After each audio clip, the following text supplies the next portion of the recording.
Doctor B R Ambedkar Konaseema జిల్లా రామచంద్రాపురం 17/12/2024 మంగళవారం సాయంకాలం రాష్ట్ర కార్మిక శాఖ మార్చిలు శ్రీ వాసంశెట్టి సుభాష్ మాట్లాడుతూ రామచంద్రాపురం నియోజకవర్గంలో 18 నీటి సంఘాల ఏకగ్రీవంగా ఎన్నుకోవడం అధ్యక్షులుగాను ఉపాధ్యక్షులుగాను ఎన్నుకోవడం జరిగింది. దీనికి సహకరించిన రామచంద్ర నియోజకవర్గం ప్రజలకు కృతజ్ఞతలు తెలిపారు. అలాగే రామచంద్రం విఎస్ఎం కాలేజీ ఆవరణలో 22/12/2024 తేదీన ఆదివారం ఉదయం 9 గంటల నుండి సాయంత్రం 5 గంటల వరకు చిన్న మధ్యమ సూక్ష్మ తరహా పరిశ్రమ పెట్టుకోవడానికి రాష్ట్ర ముఖ్యమంత్రి వర్యులు చంద్రబాబు నాయుడు ఆదేశాల మేరకు ఈ కార్యక్రమాన్ని నిర్వహిస్తున్నాం. ఇప్పటికే 1054 ఇండస్ట్రియల్ కనుగొన్నాము. ఇక వాటిని ఇక్కడ ప్రదర్శించి చెప్పగలరు. 10 టీంలు కనుగొనడం జరిగింది. ప్రతి ఇంట్లో ఒక ఇండస్ట్రీ వ్యక్తి ఉండాలని కూటమి ఆలోచనని తెలియపరిచారు.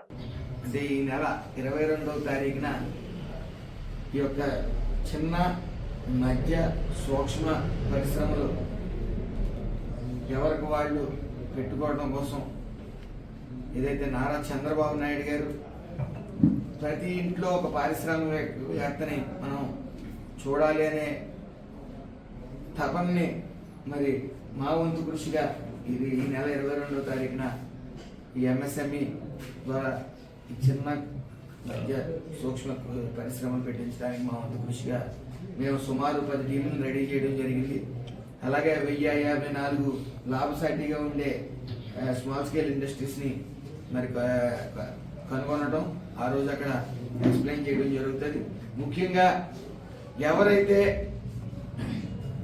ఆర్థికంగా బలంగా ఉండి మరి ఆలోచన లేని విధంగా ఎక్కడ పెట్టుబడులు పెట్టాలో ఆలోచన లేని విధంగా ఉన్న వాళ్ళకి, అలాగే ఆలోచనలు ఉండి ఆర్థికంగా బలంగా లేని వాడికి, అలాగే పరిశ్రమలు పెట్టాలనే ఆలోచనలు ఉన్న వాడికి అందరికీ కూడా ఇదే ఆహ్వానంగా భావించి 22వ తారీఖున విఎస్ఎం కాలేజ్ రామచంద్రపురం ఉదయం 9 గంటలకు రావాల్సిందిగా నా విన్నపం. మరి ఈ యొక్క పరిశ్రమలో మా పూర్తి సహకారం ఉంటుంది. మేము ఏవైతే టీం పెట్టామో పేపర్ వర్క్ కానీ బ్యాంక్ లోన్స్ దగ్గర నుంచి అన్ని ₹1 కూడా తీసుకోకుండా మా సొంత ఖర్చులతో మీకు టీంను చెప్పడం జరుగుతుంది. అలాగే గడిచిన నెల రోజుల క్రితం సుమారు భర్తలు చనిపోయి చిన్న చిన్న పిల్లలతో ఉన్న సుమారు 128 మందిని ఈ చిన్న పరిశ్రమలు పెట్టించాలనే ఉద్దేశంతో పేపర్ వర్క్ జరుగుతూ ఉంది. సుమారు 30 మంది ఆ మహిళలు ముందుకు వచ్చారు. వాళ్ళందరి చేత కూడా స్మాల్ స్కేల్ ఇండస్ట్రీస్ పెట్టించడం జరుగుతుంది త్వరలోనే. కాబట్టి ప్రతి ఒక్కరూ ఈ యొక్క ఎంఎస్ఎంఈ మీటింగ్కి రావాల్సిందిగా, అలాగే ఈ పరిశ్రమలు ఏవైతే ఉన్నాయో అవి లాభసాటిగా ఉన్నాయి కాబట్టి గత 5 సంవత్సరాలు ఈ రాష్ట్రంలోనే పెట్టుబడులు కాదు, ఈ జిల్లాలోనే కాదు, ఈ రాష్ట్రంలోనే పెట్టుబడులు పెట్టడానికి ఎవరు ఎదురుకు రాలేదు. దానికి మరి మా ప్రోత్సాహం పూర్తిగా ఉంటుంది. కాబట్టి యువకులందరూ కూడా ఈ యొక్క అవకాశాన్ని సద్వినియోగపరచుకోవాలని చెప్పి మనస్ఫూర్తిగా కోరుకుంటా ఉన్నాను. గర్భబాధితురాల్ని క్షేమంగా తీసుకురావడం జరిగింది.